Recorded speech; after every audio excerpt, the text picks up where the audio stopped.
Pemirsa, perbincangan kembali kami lanjutkan. Mas Kodari, ini mengenai imbauan dalam deklarasi damai, kemudian dengan versus kompetisi politik. Apakah memang nantinya berujungnya kompetisi politik yang nantinya akan dikedepankan sehingga tidak mengindahkan apa yang menjadi deklarasi damai itu sendiri? Ya, memang pada dasarnya harus dikatakan bahwa deklarasi damai itu lebih banyak elemen normatifnya ya. Dan biasanya dinamika di lapangan lebih menentukan. Walaupun sampai sejauh ini sekali lagi kalau kita bicara isu SARA memang relatif minim, paling tidak pada skala atau pada arus media mainstream. Walaupun pada media non mainstream misalnya di media sosial kegiatan semacam ini masih terjadi. Memang Indonesia ini secara keseluruhan kalau bicara isu SARA biasanya paling menonjol itu pada isu pada saat pilkada.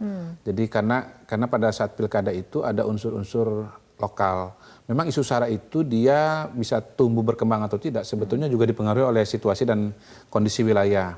Di daerah-daerah yang masyarakatnya lebih majemuk seperti Kalimantan atau di Maluku misalnya, isu SARA pada saat pilkada lebih naik. Dan karena mereka ini wilayah yang kecil, mungkin secara nasional kalau kita bicara pilpres tidak terlalu terasa, tetapi kalau bicara pilkada sangat-sangat terasa.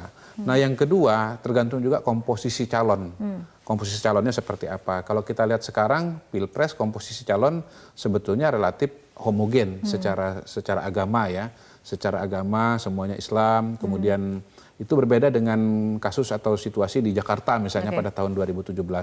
Jadi sebetulnya kalau kita bicara isu SARA pada titik yang paling ekstrim ya, misalnya sampai kemudian menimbulkan konflik komunal, itu barangkali tidak akan terjadi dalam pilpres ini, tetapi cukup menimbulkan nuansa yang panas. Yang jelas begini, yang namanya isu SARA itu kita tolak atau kita minimalisir untuk program-program kampanye karena jangan sampai itu membuat orang melupakan mengenai kapasitas dan program kerja yang seharusnya menjadi hal yang nomor satu di dalam proses pemilihan. Karena yang mau dicari adalah kepala daerah, pemimpin negara yang dicari programnya yang bagus, kemudian dianggap mampu dalam menjalankan pemerintahan, lepas dari apapun agamanya. Nah, seharusnya isu SARA dan politisasi agama kemudian banyak yang menilai ini tidak akan laku dijual di Pilpres 2019.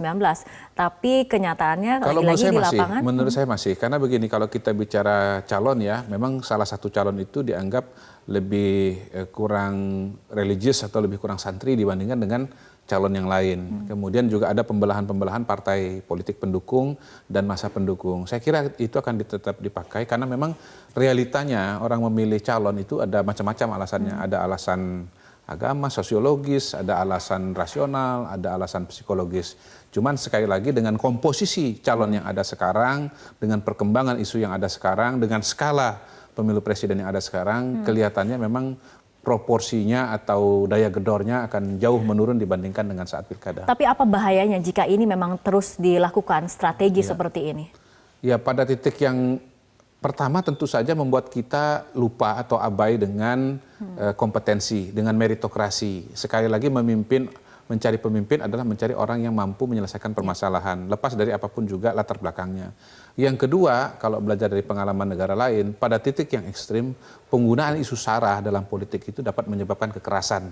Sehingga pemilu yang harusnya menjadi pintu mencari solusi, justru menjadi pintu menuju adanya masalah baru, yaitu masalah pembelahan politik dan adanya pertikaian politik. Oke, kita harapkan masing-masing kandidat yang akan bersaing kembali ingat bahwa pemilu seharusnya menjadi pesta demokrasi yang mengedepankan gagasan dan juga program kerja. Seperti itu ya Mas Kodari. Betul, dan ini semua adalah saudara. Jadi kalau bersaudara tentunya ada batas-batas kampanye yang harus ditoleransi. Oke, baik. Mas Kodari, terima kasih telah berbincang bersama kami dalam Prime Time News untuk malam hari.